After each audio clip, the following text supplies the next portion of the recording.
my fellow citizens. At this last presidential inauguration of the 20th century, let us lift our eyes toward the challenges that await us in the next century. It is our great good fortune that time and chance have put us not only at the edge of a new century in a new millennium, but on the edge of a bright new prospect in human affairs.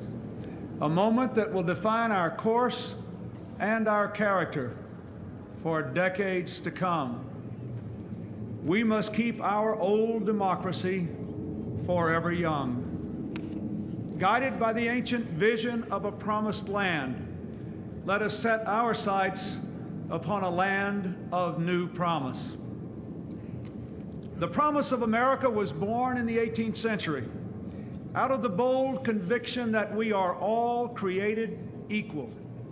It was extended and preserved in the 19th century when our nation spread across the continent, saved the Union, and abolished the awful scourge of slavery.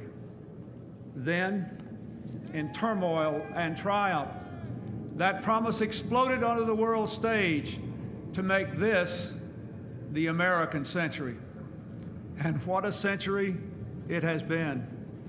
America became the world's mightiest industrial power, saved the world from tyranny in 2 world wars and a long Cold War, and time and again reached out across the globe to millions who, like us, long for the blessings of liberty.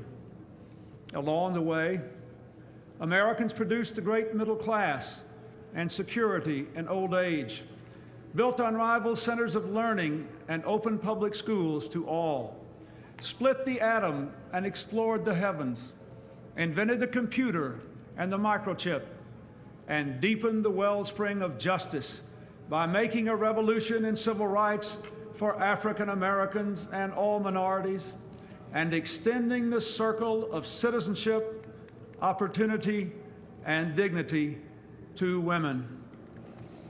Now, for the 3rd time, a new century is upon us, and another time to choose. We began the 19th century with a choice to spread our nation from coast to coast.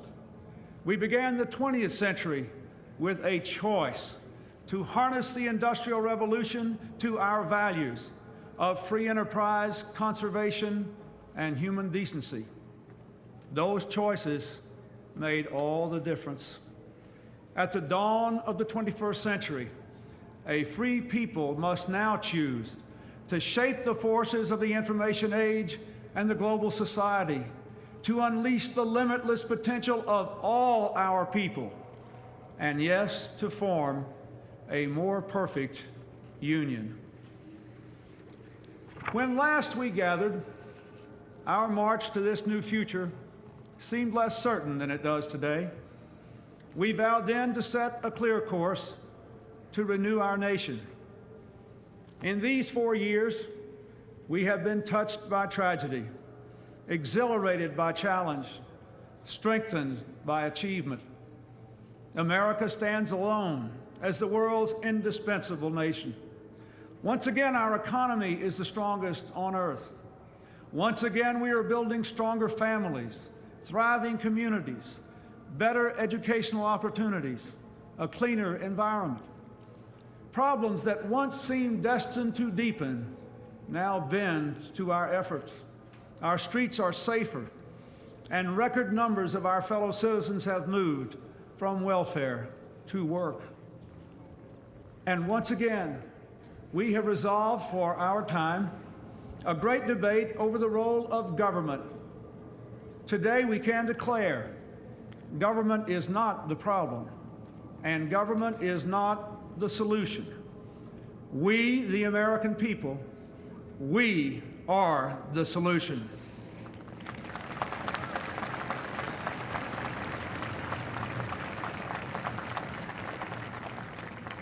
Our founders understood that well and gave us a democracy strong enough to endure for centuries, flexible enough to face our common challenges and advance our common dreams in each new day. As times change, so government must change. We need a new government for a new century, humble enough not to try to solve all our problems for us, but strong enough to give us the tools to solve our problems for ourselves. A government that is smaller, lives within its means, and does more with less. Yet where it can stand up for our values and interests around the world, and where it can give Americans the power to make a real difference in their everyday lives, government should do more, not less. The preeminent mission of our new government is to give all Americans an opportunity, not a guarantee, but a real opportunity to build better lives.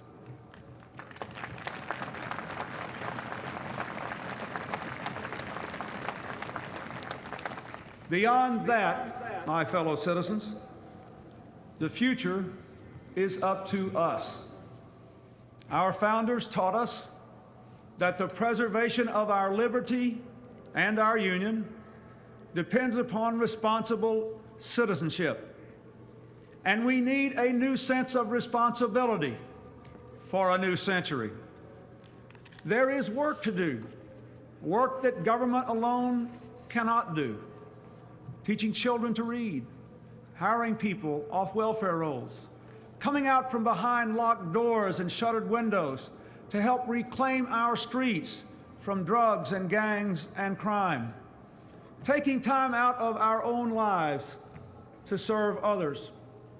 Each and every one of us, in our own way, must assume personal responsibility, not only for ourselves and our families, but for our neighbors and our nation.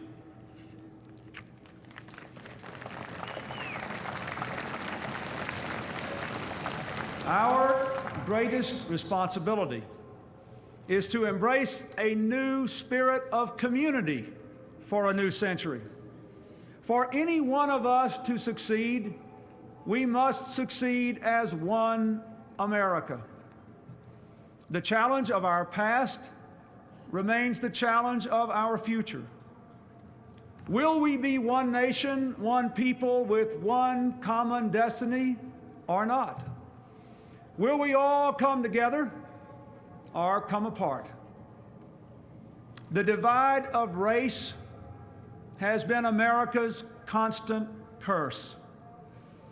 And each new wave of immigrants gives new targets to old prejudices.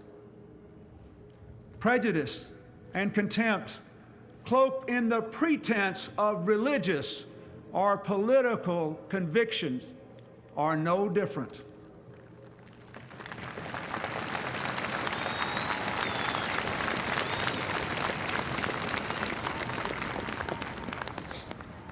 These forces have nearly destroyed our nation in the past.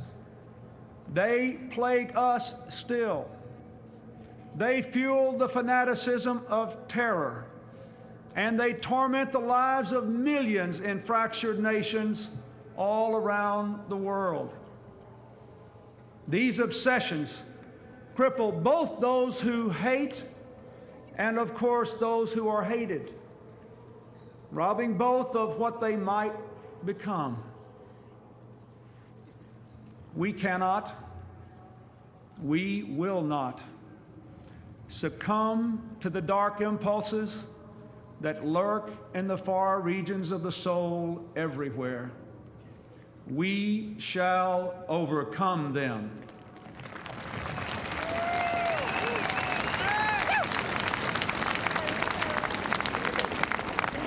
And we shall replace them with the generous spirit of a people who feel at home with one another.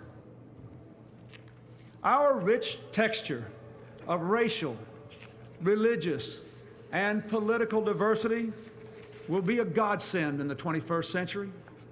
Great rewards will come to those who can live together, learn together, work together, forged new ties that bind together. As this new era approaches, we can already see its broad outlines.